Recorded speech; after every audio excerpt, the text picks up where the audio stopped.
Legalized kidnapping in Hawaii.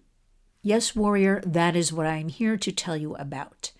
The state of Hawaii wants to legalize. Now, let me explain what this means. This is House Bill 2079.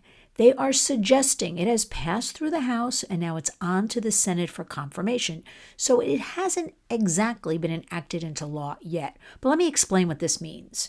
We are talking, I'm going to keep saying it, legalized kidnapping. The state of Hawaii wants one and all, if your child, if your teen is feeling that they are not being affirmed for their gender, you can travel to Hawaii. We will take you in and we will help you get these services. Well, anything with crossing state lines, and I don't have to tell you, warrior, it's kidnapping. This is legalized kidnapping. Not only is it kidnapping, when you break down the bill and you read what this is about, anybody virtually, you could be in a grocery store and somebody could say to your child, do you feel like a girl or a boy? And they could pick you up and take you to the state of Hawaii. I kid you not. So I wanted to get this onto your agenda because so much is happening in our country in just the last couple of days. I feel like these issues are slipping, kind of being thrown in the back of the closet, so to speak. Just kind of being shoved, away as we deal with everything else. And we have to stay on top of all these issues because there is a war on for our children. It is clear, very clear, so much is happening. We've got everybody now embroiled in this Diddy case. I'm going to go back to calling him his original name, Sean Combs. And I'll tell you why. Because that's what I want to call him. Not Puff Daddy, not Diddy. And this is me, have a feeling nothing is going to happen to this guy. There have been whispers, rumors, innuendo, whatever you want to call it, for decades. And I have to ask why now? I have to ask, why he wasn't arrested. He wasn't charged with anything. And Homeland Security went in, raiding his homes. So this is a saga that is to be continued. So we've got that going on that everybody in the media seems to jump at. Everybody online is jumping. That's fine. But we have to keep in mind, getting back to the state of Hawaii, putting forth this ridiculous bill. There is something called parental autonomy. That is where the parent has the right to take care of their own child. Now, it sounds ridiculous that I have to tell you about this, but with everything going on, we have to discuss it.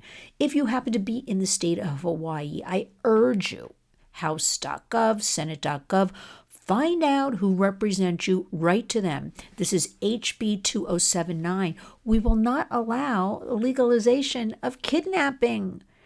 Every time I think it can't get worse, I wake up and there is a new war on children on a daily basis. So I want to talk about keeping that at the top of the list. There's lots of issues I also want to talk about. There's also, somebody mentioned to me, they wrote on the YouTube, Lynn's Warriors, that I'm not going to stop a woman selling her body or sex trafficking. I am not here to stop anybody from doing anything. I am here to raise awareness. I am here to educate. I am here to empower you. I am here to make you aware of what is happening in the world. Because after all, who can keep up with all of this? So much is going on. I want you to know what's happening online with kids, with teens. So you, as that parent or guardian, can make that decision. Or grandparent. We have so many grandparents today in the United States taking care of children. The parents have become unable due to drugs, due to drinking, due to split marriages, a whole variety of reasons. But we have a lot of healthcare that we are colleagues with. And they are reporting to us that it's a lot of grandparents taking care of the kids. And is an 80-year-old, as an example, really equipped to take care of an 8 or a 10 or a 12-year-old? That therein is where vulnerabilities lie. And we know wherever there's vulnerability, that is where the predators slip in.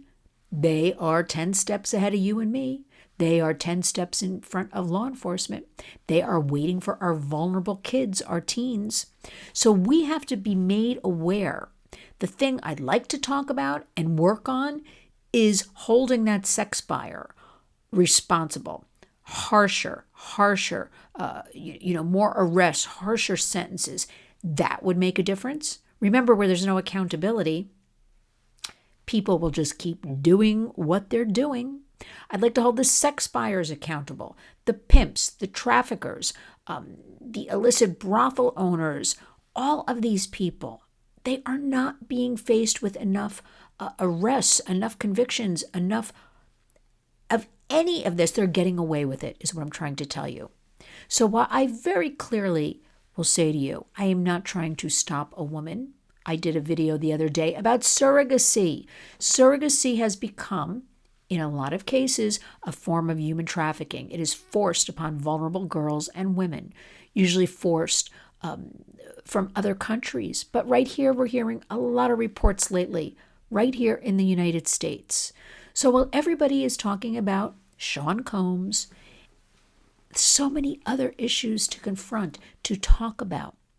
The sex trafficking of children is rising every single day. It is happening in every single community in the United States. There are no exceptions. You need to know what's going on. You need to find out about all of these things online. I know it's a lot of work, but always go to lynswarriors.org and look at our stories, look at our tweets, look at our Facebook, look at our Instagram. I put out stories for you. Watch these videos, share these videos, and subscribe. When I see in the analytics that only 50% of you, I guess I should say this at the beginning of the video, have not subscribed, why not? Subscribe. Why can't you? It doesn't cost anything. Just subscribe, because we need to build numbers. We need to build community. We need to build the information flow. We're only getting started. We want you to join us. Remember, there is a war on for your children. There is a war on for all of our children, our teens, our youth, our young people. With everything going on, we have to take charge. We have to take action. You can no longer sit on the sidelines. This is 2024. This is a whole new environment. You didn't grow up in it. I didn't grow up in it. Accept that. Move forward. I want to remind everybody, if you're in the New York City area, that on April 4th, next Thursday, I'll be joined by legal and media analyst Lionel. He also happens to be my beloved husband, and also a campaign strategist and host of his own show on Newsmax, Democracy, the great Dick Morris. They will be having a fireside chat together, talking about the way to victory, strategizing, Biden, Trump, whatever you want to hear. We're going to have some other brave warriors. We want to empower you.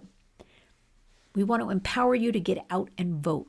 We invite all of you. I don't care, right, left, middle, up, down. You show up to the Metropolitan Republican Club. That is a venue giving us a space. Well, I'll go anywhere that will give the warriors a chance to speak about human trafficking, really slavery. Can you believe in 2024 we have more people enslaved today than any other time in history? That's the facts. So you have to follow along. You have to be aware. You have to talk to your kids open and honestly. And if you need help, you write to me, Lynn at lynswarriors.org. We are here to help you. Remember, our hashtag is Community Creates Change. Join us. Be a warrior. Do everything in your power. But don't let the predators win.